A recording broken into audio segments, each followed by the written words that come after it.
This is the October 2025 edition of Breaking the Line, the ECNL podcast, featuring ECNL President and CEO Christian Lavers and ECNL Vice President and Chief of Staff Doug Bracken. Today, Christian and Doug talk about player development, how clubs are structured, and even how clubs could be structured to increase player development.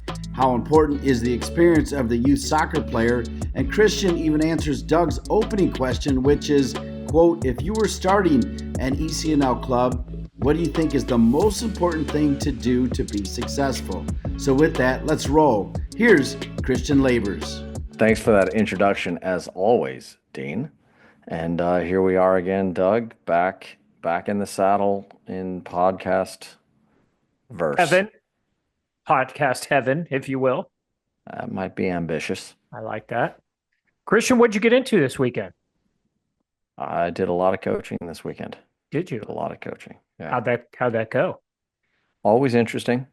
Had 3 teams of different levels in the same age groups. So different, good to see just the wide variety of type of player, culture, mentality, maturity, within the individual, within the group, within the parent group. But it was good. It was another nice day in Southern California, so that made it better. Kind of always like that.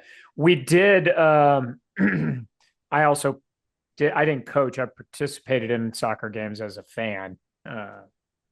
The difference between a high school senior soccer player and the freshman high school soccer player is pretty big.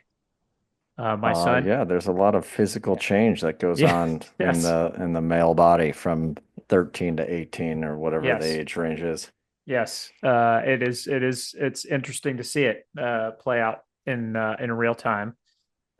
We also did just have our first official pre-ECNL event in Ohio, the Midwest Cup. That was solely that, and sounds like that was a rousing success. Solely pre-ECNL, so U12, U11, U10. Yeah. Everybody playing a tournament style for a trophy and for a division championship, which was really exciting. The kids seemed to have a lot of fun with that. And that program, which will be rolling out, significantly growing over the coming year. It was really good to see that start. And I think it did, based on all accounts, it did what we expected it in terms of the enjoyment and the excitement of the players and the families, and a really good, fun environment for that in Ohio. Can never go wrong in Ohio. Yeah, you can. Actually, you can. But the weather was very nice this weekend. It was even a little bit hot. I feel like the last few years, there's no like phase into fall. It's kind of just this line of this day that happens, and all of a sudden it's cold and. Well, I don't know. There's a graphic about Midwest weather there's like fake fall, fake summer, second summer, second fake fall, real winter, all that sort of stuff that comes. Yeah. Well, we're trying to shake out of summer still. It's been pretty hot here, but good event. Happy to see us getting that going. I think it's a great space for players to be introduced to ECNL, and happy to see that it was a success. It's good. Lots of joy, lots of fun in those age groups. That's for sure. One other non-soccer related thing wanted to ask you. Are you Ryder Cup interested or not interested at all? I've dabbled. I got less interested recently, although it sounds like we have not been golfing well in this year's Ryder Cup as far as I saw last time I looked. We in the team portion of it, where you're, in your groups or whatever, we got trounced, I think is the right word. But then I think the last day in this format is singles. We literally almost came back to win. We were down, I think, 7 points or something, unprecedented going into the final day, and made a pretty rousing comeback. Fell short. By just a small amount, but it was super interesting to watch it, and a lot of drama, a lot of people hyped. I hear there was some spectator misbehaving I mean, you have the event on Long Island, and that's not any kind of, anything against Long Islanders. Well, it seems like it was something against Long Island. I'm just going to say It didn't that. mean to be. But yes, I think there were some very spicy comments made, particularly toward Rory McIlroy, a great European golfer that he is. But I guess they make the comments on the sidelines of youth sports, and they make the comments on the sidelines of the Ryder Cup. I never really understood that yelling at and stuff at sporting events. It's kind of weird. You know what I'm saying? Kind of weird. Go to a football game, go to yell stuff, like weird stuff from the sidelines. I don't know. I just From think there's the people stands. that need some I don't know. other things to do. It's weird. All right. Anyway, today, what I'm going to ask you this first question, Christian. We're going to get into some stuff about player development and clubs and how clubs are structured and how clubs can be structured to, have successful player development and what that looks like and all that kind of stuff. So I guess really the first easy question I'm going to ask you questions. is, if you were starting an ECNL club, what do you think is the most important thing that you need to do to be successful? Have really good players. Okay. I mean, I'm assuming there are things you do before that to attract said players. So Well, the joke at coaching school where somebody says, "Hey, your team's been giving up a lot of goals. Your center back play is not very good, and you need to design a session to improve the play of the center backs to reduce the number of goals conceded by whatever behavior." And the response is, "Well, I'd just go buy another center back." it's fair. I don't know that we can necessarily do that at the youth level. No, not the purchasing power, but there's lots of But let's just start from reality scratch. to the fact that players are the answer. Well, yes, I think we both agree with that. All right, so let's just start from scratch. You don't have any players. No You're players. starting an ECNL club. You want to be successful in player development. Well, there's Start certainly, building. I would say first, even before we get into what we're going to do, there's going to be let's call it macroeconomic issues, right? You're going to have questions about what is the player pool from which you are pulling to create these teams. Because the bigger the player pool in general, the better the level of player is going to be, regardless of developmental methodology. You have to have a certain number of people that decide they like soccer, that decide they're going to commit to soccer, that decide they're going to get better at soccer, and that you can then apply any type of style, philosophy, methodology to. So I think there are things outside the control of the coaching staff and the club that are going to impact what you do. Catchment area and player pool or size of player pool is a big one. Facility is going to be a big one. It's bigger depending on sometimes where you are in the country. If you're indoors or for part of the year and what you have access to, the size of the space, the quality of the surface, the accoutrements that might go around it in terms of the ability to do other things like performance training or to do video, or even to do classroom stuff prior to or around sessions. I think those macroeconomic or infrastructure things are always at least worth noting because they can make success easier or more difficult. Do you agree with that? Yeah, let's I'm trying to find that balance between, let's imagine that you have the resources and the facility and all that stuff in place. What are, and then, but, in the same point, like starting from ground zero, you know what I'm saying? So, is it getting the right coaches first? Well, I think Is if it we the step right- back and we say if we're going to look at what is the mark of a good development environment, I think the reason I maybe pivoted to that answer is because to me, really good coaches help players get better from wherever they are to a better stage. And the really good coaches help them get better faster and maybe farther. But where the players are at the beginning is largely out of the control of the coach. And that is going to be impacted by the size of the player pool and the choices that are available in that, the athletic genetics that are going to be a piece of that. And then the speed at which you can get better will be impacted to some degree. I think a minor compared to the quality of the coach, but to the facilities that you have and the resources around them. For example, if you have access to a classroom with the ability to outline a session, show video from the previous game, and then walk right out on the field, that's a better development environment than not. It's going to help you move things forward. But if we really just go all the way to the end of your question, I think ultimately what you really want to do is have the best possible coaches. And then you ask yourself, I guess, what are you doing to help those coaches get better, and what do really good coaches do? And your answer to that is what? Well, we've talked about before on this podcast that the biggest thing I think missing in a lot of coach development is the ability for coaches to have people give them feedback.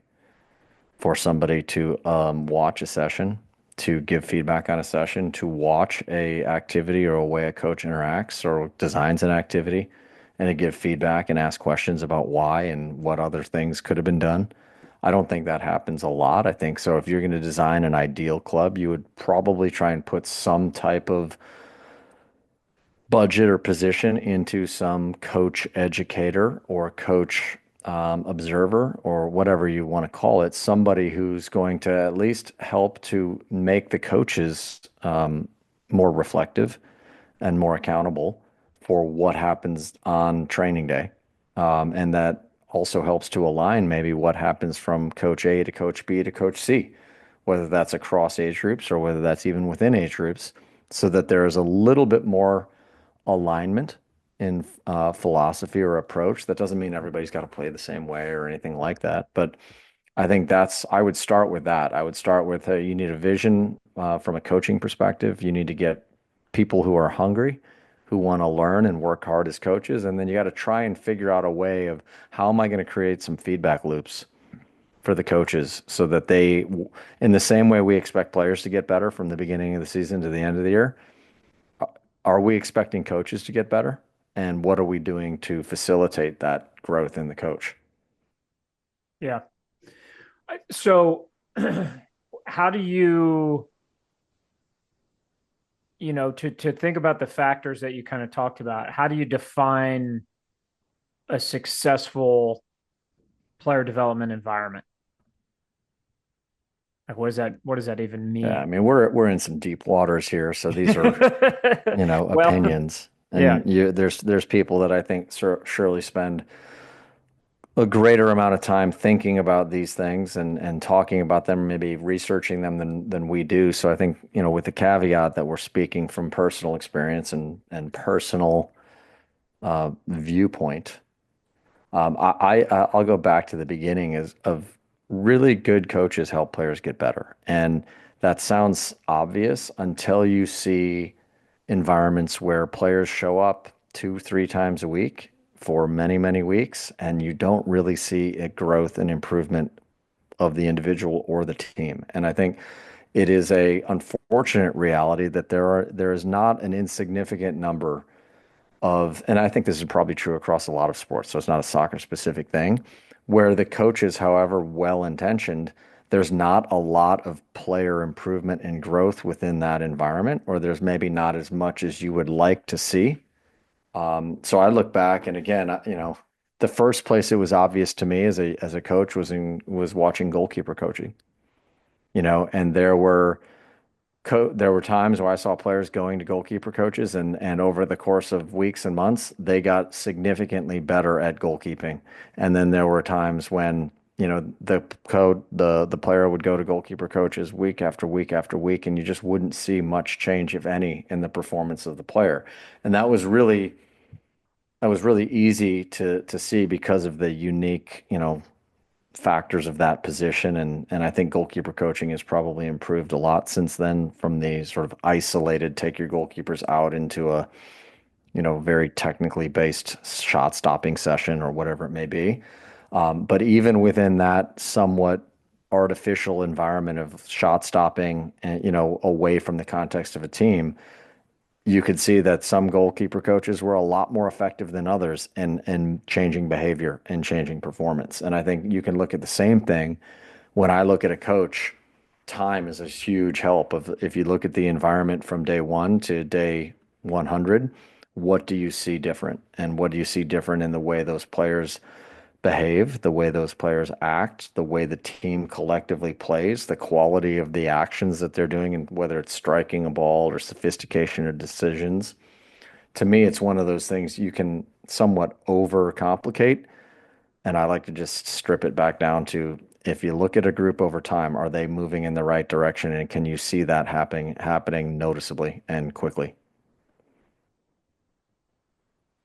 And how do you, from a coaching perspective, like what kind of growth should coaches be looking for, and how do you measure it?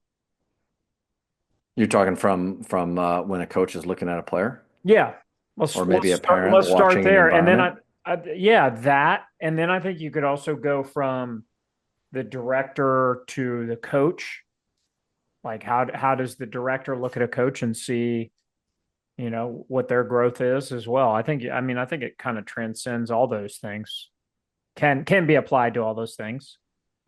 Yeah, I mean, you'll have opinions on this as well, and if we keep this in the sort of context of anecdotal, I always I think if you hear players starting to speak using similar words and terms as the coach, that's a positive sign, right? That's a sign of an effective communicator when the players are starting to mimic the phrasing or the terminology or the ways in which the coach speaks in terms of solving a problem.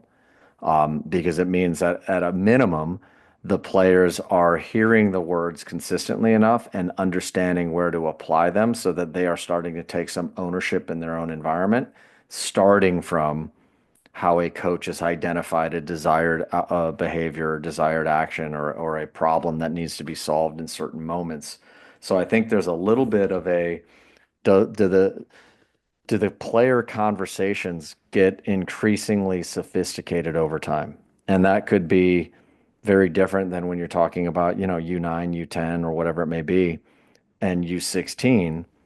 But I would like to think that over the course of a season, from the beginning to the end, a player, especially in these huge growth areas, can speak about the game with increasing detail and sophistication if they are in a good learning environment. Does that make sense to you? Yeah, yeah. I think we've said before. I think one important thing is for every coach to put down a, kind of marker of you know, this is what we're working towards, right? That idea of if you can't, um, if you don't know what it's supposed to look like at the end, how are you going to get there kind of idea. So maybe you're putting something like that and then being able to track the progress towards that kind of goal or that outcome of, you know, whatever, however you apply it, whether it be like, hey, we've got to learn how to pass the ball or keep the ball. Well, And so let's break that down, Doug, because so much of this is, as they would say, age and stage specific, right? right. And I think what we're saying is score line and competitive result is not a good metric of whether there's a good amount of player development occurring. Certainly, the shorter the time period that you're looking at, the less valuable that Yeah, metric is, that's right? true. And if you go back to the other macroeconomics issues or facilities and catchment area and all that, it becomes even further, I think, difficult in that. But if you look at if let's maybe go from the opposite side. Where do we see environments where there is clearly not enough learning and development going on in the younger ages? So let's look at, 10 and down or 12 and down. Yeah. Okay. To me, when you see players that have been quote unquote playing soccer for multiple years, um, who have no ability to receive a ball and strike a ball with any sort of technical cleanliness. And what I mean by that is the biomechanics of an inside of the foot pass or reception, or a driven ball, or the ability to manipulate a ball from one foot to the other, inside to outside, in a way that is balanced, right? And that looks athletic. You see, unfortunately, lots of kids who have spent more than a year in soccer training twice a week for an extended period of time who don't understand things like lock your ankle and get your toe up when you strike the ball with the inside of your foot. So I think technical execution at the younger ages and the ability to see improvement within that so that the player is having more accuracy, more effective touches, and more athletic looking movement. And that's not talking about changing somebody's biomechanics and running, but just how they move their feet. We talk about like small, quick steps. That's how athletes move, right? Small, quick steps. They don't lunge. Um, I think that's something you see it sometimes by when it's more obvious when you don't see it than when you do. Yeah. Yeah. I think, again,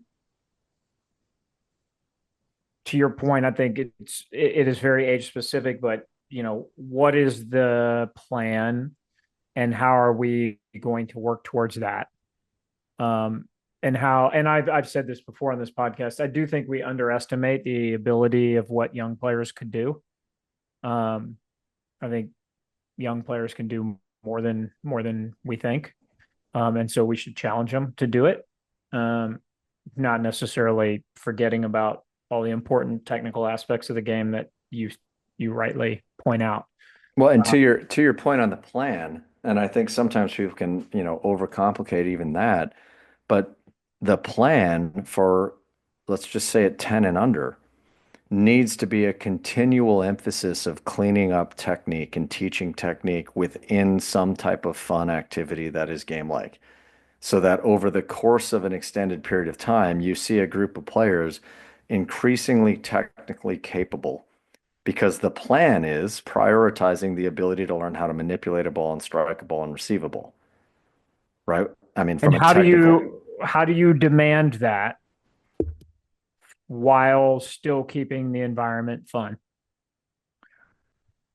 Well, you're talking about coaching art there. And again, this is our opinion on all these Yeah, things. yeah, So people can yeah. can argue it or say there talk to other people about that as well. But I think it's got back to the mix of there's got to be a certain amount of repetition. There's got to be a certain amount of context, that it's done within. So small-sided game type stuff. But if at the end of I would say this, if at the end of a 6-month period and you're in a young zone one-ish, 10 and down, 12 and down, there is not a marked difference in a child's ability to, strike and receive a ball, and then to kind of understand the basic decisions of the game of when and why to pass versus dribble, and how that may be different in one area of the field or another, and how do two people communicate. Then you need to ask a question about is it something that's specific to the environment? Is it something specific to that individual player? But I think in your sense, part of the plan is making it age and stage appropriate. And so when you hear U10 and U11 coaches talking elaborately about systems, we play, a 2-3-2 or a 3-2-1 or a 3-1-2 or a whatever. Like to me, that's a little bit of a flag because the systems to me are not even close to relevant Right. in terms of anything they're learning. If anything, I think, and again, it may depend on the level. Lower level teams, if you're thinking at all about a system, you're probably just thinking, what's the easiest thing for them to understand so they have the best chance of success in executing, what we're trying to execute. Yeah, I don't know if I totally agree with that. I think you could put them, I think you have a long-term idea and you don't necessarily talk about the intricacies of the system, but you put them in it. and you give them the basic framework as to why. Because I think that's just part of it. If your intention on the long term, and again, I think players can move from coach to coach, but let's take a little bit longer term way of thinking and say, well, I'll put them in this system that I think in the long term is the way we want to learn how to play out of. And I would do that probably pretty early. And maybe I wouldn't necessarily talk about the intricacies of the system and what it will mean for us, but giving them some familiarity and allowing them to look at the game from that system, I think is pretty important early on, because well, listen, so let's look at Sorry. it at 7v7 or 9v9. So whether you're playing with 2 at the back or 3 at the back, No, I don't think what system you're playing matters. Well, right. What I'm saying game is, or the outcome of the game. I think it matters in, your grand scheme of how you want to teach the game. yeah, I don't know. I mean, because I would say, again, whether it's 2 or 3 in the back, what are you really looking for? You're looking for the ability of that player to be able to strike a ball to play out of the back. So whether it's a short or a long pass, of one right foot or left foot, inside or outside, you're looking for the basic understanding of guidance in that decision. Where do you look for how to play out of the back? When do you look? How do you make the decision? Do I play short or long or right or left? Right? What is the pros and cons of playing in one space or another in terms of risk and reward? You're looking for those things that will vary if you're playing with 2 back versus 3 back or whatever. But I would argue that you pick whichever one you want, and you can pick either one, and there may be pros and cons in that to some degree or another. But the main thing is that at the end of the season, you want a player who understands that when I receive the ball in this space, I'm actually competent to receive it for the most part. I'm competent to strike an increased variety of passes, and I generally understand what I'm looking for and how to make that basic decision. That is, to me, that is the first metric I would look at, in terms of evaluating development and growth in a player who is playing in a, let's just call it a defensive position in that age group. Does that make sense to you, or you have a different perspective on that? I think I probably it's pretty fairly similar, but slightly different in that, I mean, I think at the younger ages, it's a little bit easier to have a relationship with one player in the game more than sometimes 2 players. So maybe playing with 2 at the back might be an easier thing to think about, depending on how, what I might see going forward. But I think I generally agree.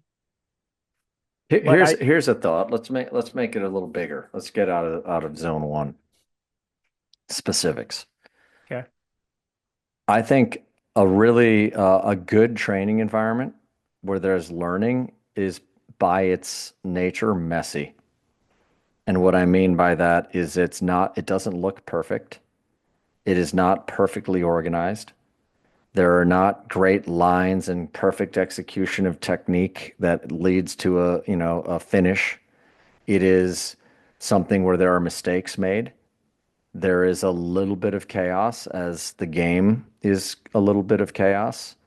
There is a range of performances within it. There's turnovers and transition. I think sometimes, and I've fallen into this, I can say at a stage in my career where you can have a training environment that looks really, really good and sharp and professional, and everybody's exactly where they're supposed to doing exactly what they're supposed to be, and it's so mechanic and it's so lacking in context, right? Yeah. That it looks good. People can watch it and say, "Wow, those guys are organized. Those players know what to do, and they look really clean at it." But it is so divorced from the reality of the game, of opposition, direction, spatial constraints, all that sort of stuff, that there's actually not a ton of learning going on. What they've done is become experts at a drill, or experts or really good performers in an activity that doesn't necessarily translate to changing and improving performance in a game. And so I would caution looking at a really, really intricately set up field with lots of cones and mannequins and poles and stations and technical actions. That's not maybe as indicative of a really good environment as you may think, because you can have an environment that might be more rich for learning that has two small goals and four cones. You know Yeah, what I but mean? you would acknowledge that that can be true in both senses. Like in a somewhat chaotic environment, there can be no learning going on just as much as in a prescribed environment, they could be good learning going on. I think it just depends on the messages and how you do it. But Yeah, I which do think chaos is part of the game. And so, experiencing that in training is certainly a part of it. Um, and the reality is no matter how much you work on a pattern of play or, prescribe something, is the it translating into coming out in the game exactly the way you've tried to choreograph it is probably unlikely. So you have to be able to manage well, that. right, but we're trying to give some guideposts here. So I think. So I guess what I'm saying is that beware the overly structured, really elaborately looking setup, because Yeah, that it may, to your eyes, it suggests something that may not be true. Now, yeah, listen, the alternative, if it's just everybody playing recess and capture the flag, that's not going to be helpful either. Now, to your point, is there time to have more mechanical, repetitive things? Sure. But I would argue that there should be more playing than there should be repetition in general at almost any age. And I yeah. think probably the younger you go, even more that would be the case. I would also say that not every training needs to be this elaborately new activity. I think sometimes coaches spend a lot of time coaching and teaching an activity that is new and that may be complicated.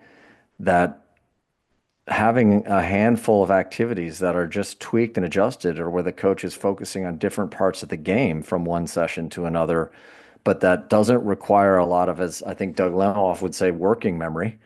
Doesn't take Yeah. a lot of concentration to understand the rules and restrictions and I'm supposed to do what when I'm where, but that is really allowing their brain to focus on the game and then whatever the teaching within the game is. I think, and I think every coach has gone through that evolution to some degree of going from overly elaborate, every session and every activity is new Yeah. and different, to, hey, that's also missing the point, because to use the cliche, I mean, the 11-a-side game has everything in it. As you shrink it down, you're just going to change how frequently some things may happen compared to others, right? And if you shrink it down to 2v2, you're gonna get a lot of stuff you can still coach within that Oh, two. we've all like sat down and planned a session and been like, man, this is really amazing. This is going to be amazing. And then Well, yeah, and then that one kid who figures out turns the out, the loophole yeah. ruins the entire activity because you didn't think about that one little Yeah. problem I solving. tend to, but I think, and again, this is a matter of opinion, but to what you said, I agree. I think, it having some familiarity in training is probably pretty useful. Um, because then to your point, you can teach the game and not have to always teach the exercise and, you know, but I think some people could look at it on the flip side and say, it builds, the ability in players over time to adjust to new things and have to make decisions and challenge them to bring something new to the table every time. So I know coaches that do both, who never do the same thing twice, or something close to that, or people that repeat the I'm same I'm going to thing kind of quite a call lot. BS on that, by the Yeah, way, probably it's in my probably not opinion. that, but yeah, you know the point that I'm trying to make here. Yeah. So um, okay, well let's do this. Let's take a break because I think we've taken this player centric coach to player approach. I think we need to look at this from a club perspective. Like, how do we Okay. structure clubs? Think about how a club should be in order to be successful in utopia, and then we probably obviously need to talk about the realities that we all face. But let's take a break. Hear from a couple of our sponsors. Score big with Continental Tire. Prioritize your safety on the road with our thoroughly tested tires for top-notch traction handling. Your ability to drive with confidence. Find your dealer at continentaltire.com. Continental Tire, the smart choice in tires. And you can get your Continental tires at Discount Tire. Want the same expert advice from the pros at a Discount Tire store while shopping online? Meet Treadwell, your personal tire guide. Whether you're driving to practice or game day, Treadwell gives you tire recommendations based on your vehicle location and driving habits. Get matched with the perfect tires so you can stay focused on the goals that matter most. Shop with Treadwell at discounttire.com. And finally, soccer.com is proud to partner with the ECNL to support the continued development of soccer in the U.S. at the highest levels. They've been delivering quality soccer equipment and apparel to players, fans, and coaches since 1984, living and breathing the beautiful game ourselves. The goal at soccer.com is to inspire you to play better, cheer louder, and have more fun. Visit soccer.com today to check out our unmatched selection of gear, expert advice, and stories of greatness at every level of the game. So thanks to soccer.com, Continental Tire and Discount Tire for your support of the league. Now, Christian, we've talked a little bit here about the coaching specific and at the team level. Let's talk about the club level and how you structure it ideally at that level, to create that environment from a club perspective. Because this league was built, I mean, I think it's always important to say this, and we probably haven't said it in a while. We set this league up as a club league to support clubs who are the primary drivers of player development.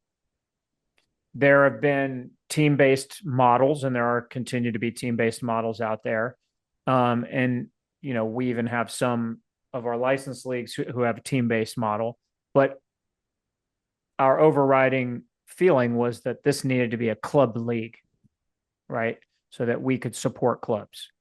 Well, if we take from the starting point that development by its nature is individual, right? Or to use the quote we've used before, teams don't learn, individuals do.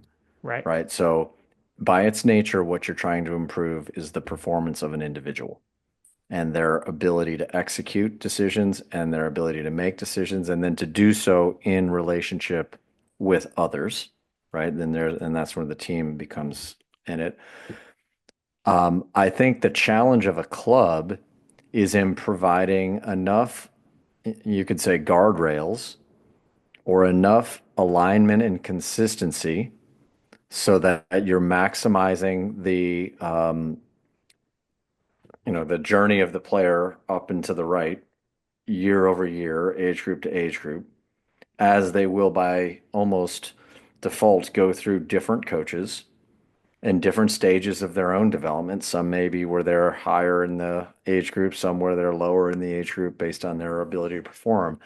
So the challenge of a club is to provide enough room for the individual nuance of the coach and the nuance of the team and the nuance of then all the way down to that player within that team with that coach, but not have it be so wildly varying that there is very little commonality or consistency from one coach to another, one team to another, or one age group to another. And why is that valuable? Is because if there's a big disconnect between the way you coach and I coach, and a player is coming from me to you or vice versa, there's going to be a period of time where there is lost learning as they just try and adjust to the way that you speak or the terms that you use that I use different terms, and they don't know what it means, and then they have to relearn that. Or even to some degree, if we play dramatically differently, and the way they've learned to solve some basic problems with my group is very different than the way you want to solve problems. And of course, there's a value to variety and being put in different circumstances over the course of time.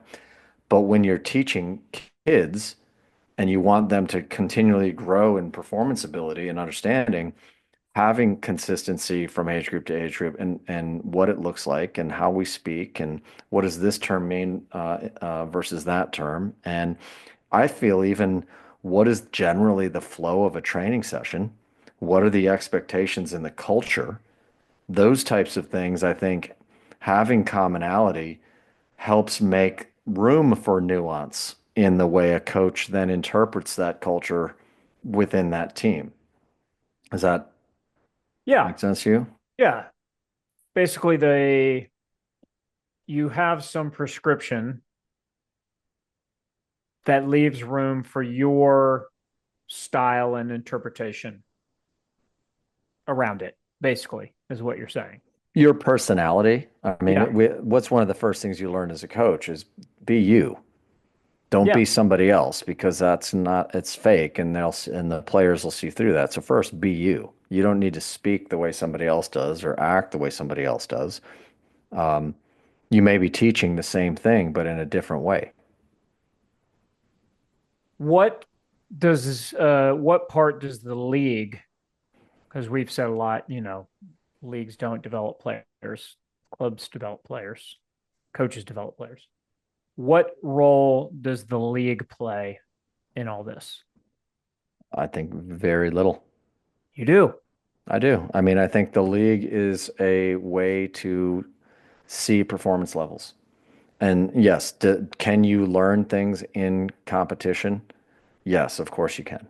So does the league support a developmental model? Of course it does, right? Because if you have really good games, and by good games, I mean games that are generally close, right? That are stretching players to perform. Some it's really hard, some it's a little easier. Having a good league schedule and season does support a developmental model, but ultimately the interpretation of that and what you take from those games is up to the coach and up to the club in terms of how they frame that and what they do at training to reinforce or correct things. So I think the league is very much in a secondary role to the club and coach in terms of the importance. What the main job of a league is to make sure that the game schedule makes sense and that the game levels generally make sense and that you don't have a lot of games that are uncompetitive. But from a developmental perspective, the interpretation of the information that is shown in a competition and how that is translated into training before and after is still goes back to what does the club and what does the coach do? I'm gonna push back a little Okay. because, and this would be what I experienced, or what in this endeavor, right? I think the first thing I learned in playing in this league, and obviously we were here at the beginning, and so we've seen the transition of it or whatever. But it's consistently playing against that level of competition makes you realize, man, I got to get better. We got to get Fact. better. Fact. So it pushes you not only from just the individual coaching perspective, because I think we all probably think we're pretty good, at what we do, and then you find out, hey, there's always ways to get better, but also from a club perspective. Like if we want to be able to function effectively in this competition, we've got to change or think about how we structure things and what we do. Whether that means, I'll tell you one thing we did that I found is I was like, man, we need more training time, like time where we're having effective training. Yeah, but what We made you think that was the fact that the games were harder. So the league did its job by giving you consistently harder games than the alternative. Yes, consistently, yes. And then the other thing is that it does is it brings you more interaction with your fellow people, your fellow operators, right? And so you learn a little bit more. I've said this like at our symposium a million times. Like one of the best consequences of this league is it's brought coaches more together, and you have more relationships where maybe I saw you once a year and we had zero relationship. Now I see you around at each event or in the conference play and whatever. So now you have peers that you talk to, and you're like, holy cow, like we've got to get more training time. And an hour and a half training session 3 days a week, if you factor in the time to transition between one team to another and the warm up and all that, man, we're training for like 3 hours a week. It's not good enough. So we added time to that so that we could have more training time because we Well, so a league schedule allows that. I mean, but again, the efficacy of that 3 hours or 4.5 hours or whatever the time is still up to you as the coach in terms of what you do with that time. Yes, but again, there's these things that make you realize or uncover things that maybe you wouldn't if you just lived in your bubble that you normally do. Oh yeah, no, I agree with that. So I think there is that brings some importance to it. At the end of the day, the coach and the level of the players will determine some of the development, and what that looks like. But to say, and again, this is not me taking the league taking credit for all this, but it plays a role, an important. It plays a role. I just think it's secondary. But I also think, we've talked a lot about the coach's role in this, and the coach has got the dominant role, but the player, the coach has a dominant role in the collective and in the group, but the player ultimately has a big role in this. And I think it's always important to recognize that when players go through periods of dramatic improvement, it's because they've done things.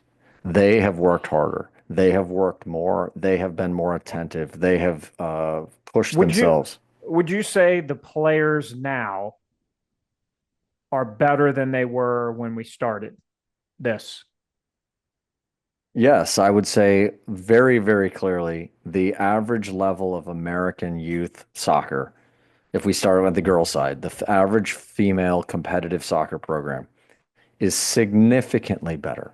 Is that just the result of just evolution and time, or is it? It's the result of all the things we've talked about. I mean, the league did help that, right? The creation of the boys DA, which helped create the girls ECNL, which helped change the club schedules, which helped gave better consistent level of competition, which then allowed and demanded better training, all that stuff. Then expanding that better, quote unquote, program to more players so that they have the opportunity to be in that environment, be tested and seen in the same way. That all of that stuff is added to it. The coaches have gotten better from that. Our operating premise on that is that as you increase the level of play at the base, that will push the top up. It's a longer term application, because I do believe that the top ultimately are a function to some degree of the base. The lower the base is, the harder it is to get one or more players at the top. The higher the level of average performance within the group, that's going to push those that are the best to have to be better, because it's not. And that's another thing I think you've seen through the iterations over time is there are less players that are as dominant maybe as there used to be. Does that make sense? Yeah, I think that's right. And I think that's because, or maybe there's more of them that are at that level, right? So the one doesn't stand out as much. Yeah. So, but I think ultimately, a coach we both know once, I heard say a comment, that, hey, both of these players were in the same training environment. And there's truth to that statement. Yeah. Because at the end of the day, the coach's job is to set the table, and the coach's job is to create the environment and provide the information. But ultimately, the player has to listen to it, take the information, interpret the information, and apply the information. And so we all, I mean, when you're dealing, and you can see when you're dealing with players that are not very coachable, and I think coachability is a big time skill. Yeah. I say to our kids sometimes, listening is a superpower, because the kids that are really tuned in and then try and apply information improve so much faster than kids that do not. And whether part of that is pure attendance, but part of that is just concentration and maturity or discipline. And I think we can, so it's unrealistic to say you're going to have an environment where every single player in the team is all going to improve to the same degree or percentage, because they're not. There's some that are going to jump, and there's some that are not going to maybe improve that much because they're not attentive and they're not attending and they're not applying.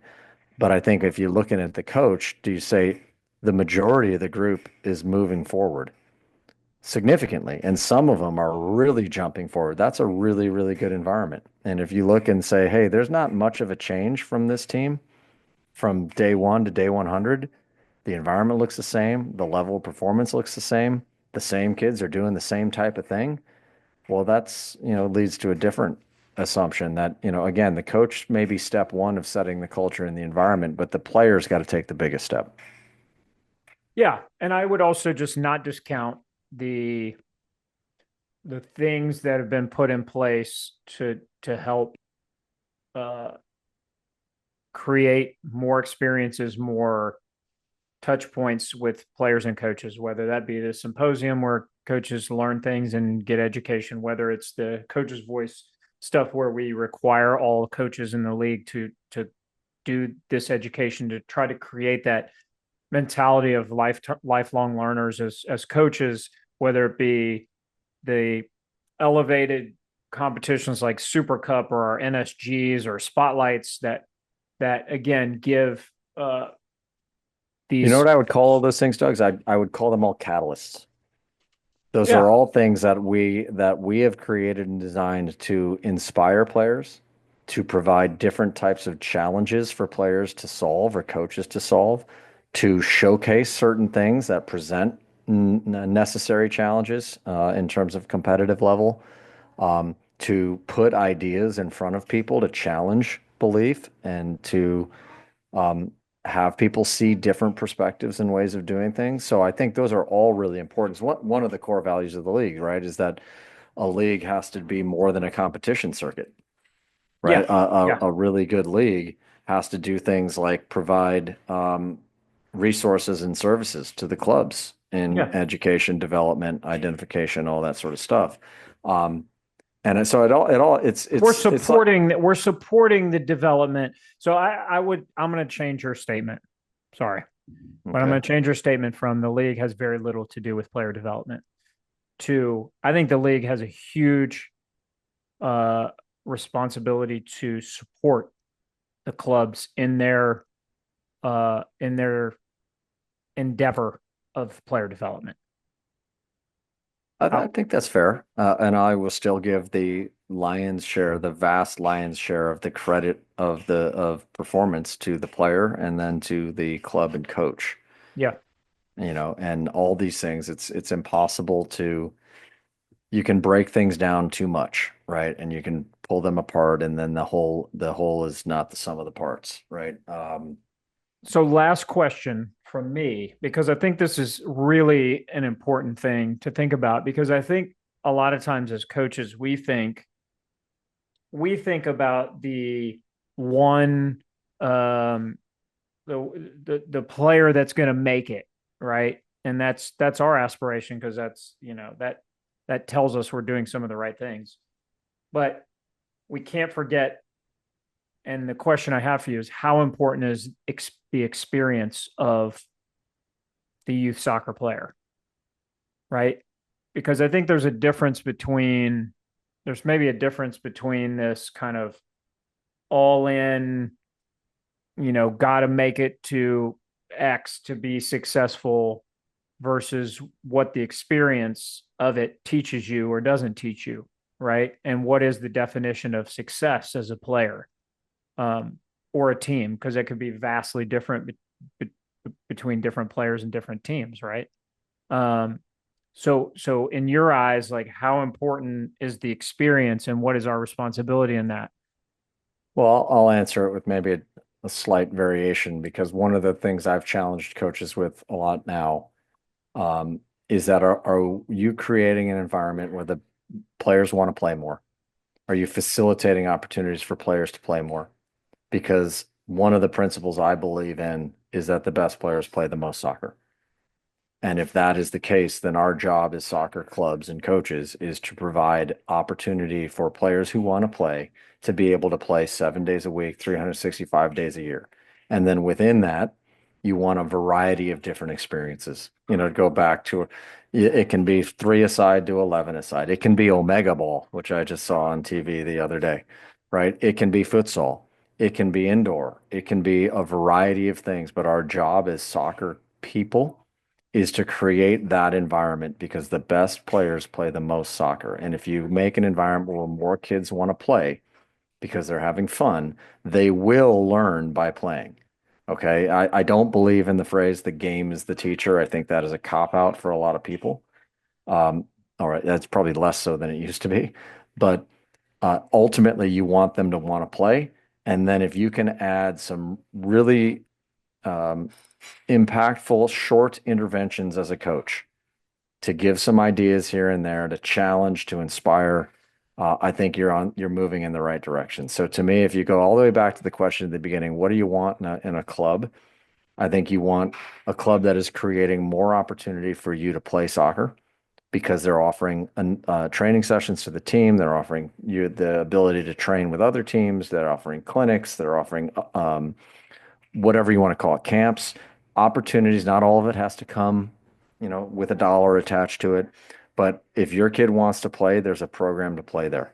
There's a day that you can play there. And then adding to that, people that are cognizant then of their role of can you add information to that environment, add inspiration to that environment or encouragement to that environment so that the players that want to play are learning and having a more effective time while they're playing.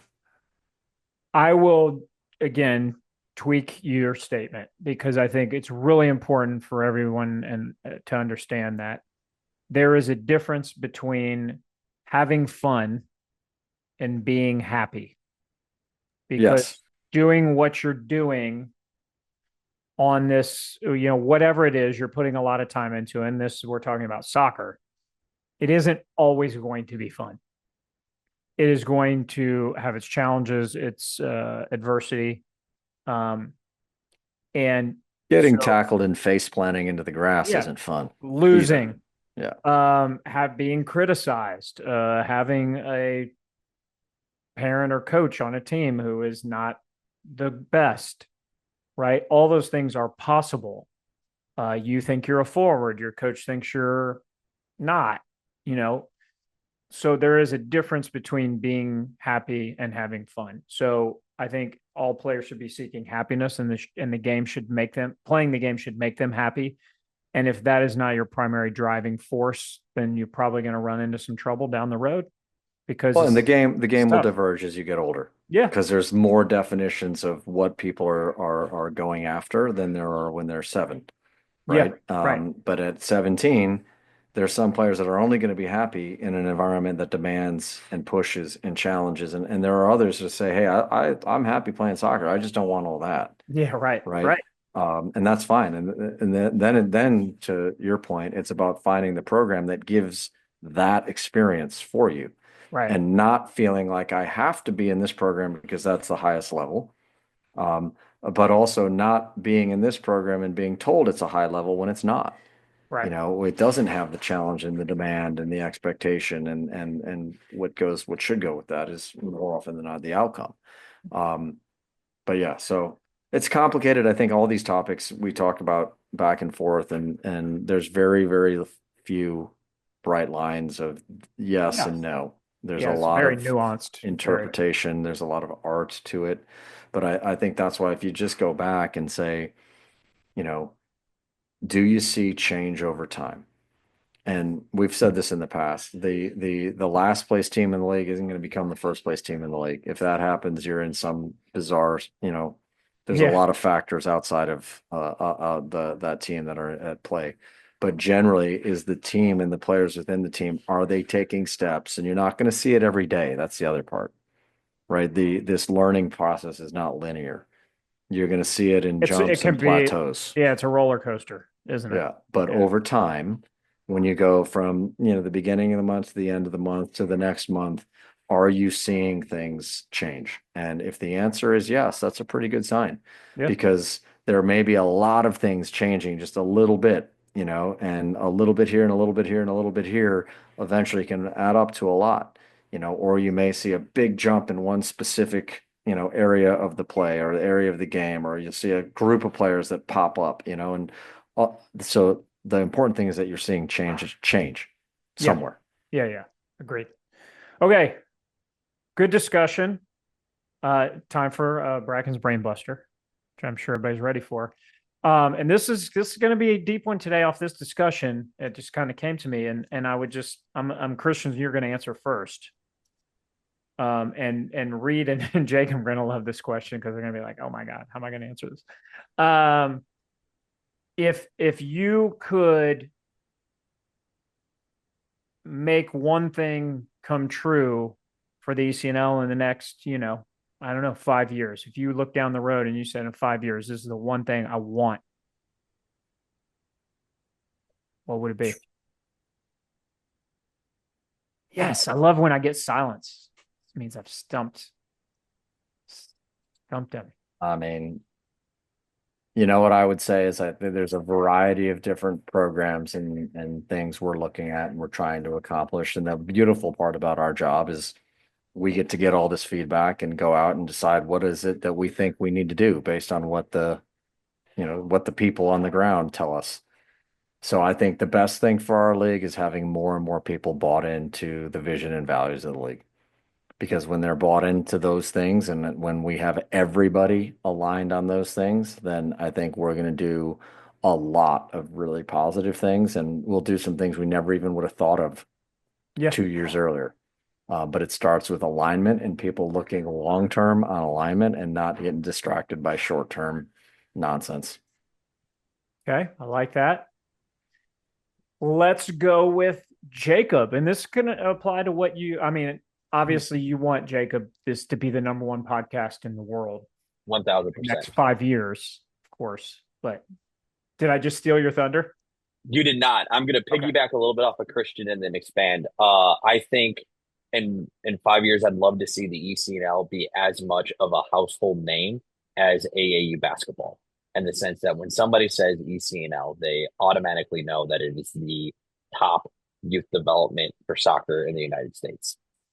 And I think a lot of the way that we accomplish that is we already see it on the girl side, but I want to see a men's player who has come all the way through the ECNL from U13 playing on the national stage for the U.S. men's national team, or even a different country through the Heritage Project, and having them play in the World Cup and have a significant impact in that. I think that really helps us, and I think it beats a lot of the unfair narratives in American soccer of like you need pro rel or you can't have MLS players or whatever. I think that by having an ECNL player that shows you can develop players from the grassroots youth soccer all the way up to the national stage is really important and will help push the game forward. Nice. Good answer. Uh-oh, Reed. Well, like you said, 5 years from now, additionally, we want Breaking the Line to be number one on the podcast charts, but Number one. if I had to give you something else, I think just look back in 5 years and say, wow, like we were like at one point only had a staff of like 40 people, and then it's like, okay, at this point we're at who knows, 100 people. We're doing this many events. It's this big. This many people are coming to the events. It's just continuing to scale and get bigger and better. But like I just know a lot of people that I've shown videos to that I've made, and like they're just like, wow, that's what you do. It's like it just seems like such a cool thing. And if we can just keep getting um, the zone and just NSG games to grow and grow and grow and just the overall atmosphere of stuff like that to get better. I mean, I couldn't ask for anything more than that. Love it. I would say I would love to see alignment at the youth level where it was clear ECNL and the whole youth space was aligned so we could support player development even more in this country. So we'll see about that, but that would be my hope. I don't know. 5 years is too soon, Christian, for that. Maybe sooner. Maybe Sooner. Maybe It's coming. that was a very that was a deep question. Sometimes I try to keep it light, but today I brought it a little heavy, but great answers. And I think good discussion today, Christian. Well, we'll see. Always open to questions and comments on what people want to hear. You send your questions, right, to info@theecnl.com, info@theecnl.com. We love to hear from you. And if we do, we'll often discuss those things on this podcast. So send them in. All right. Thank you. See you next Until week. next time.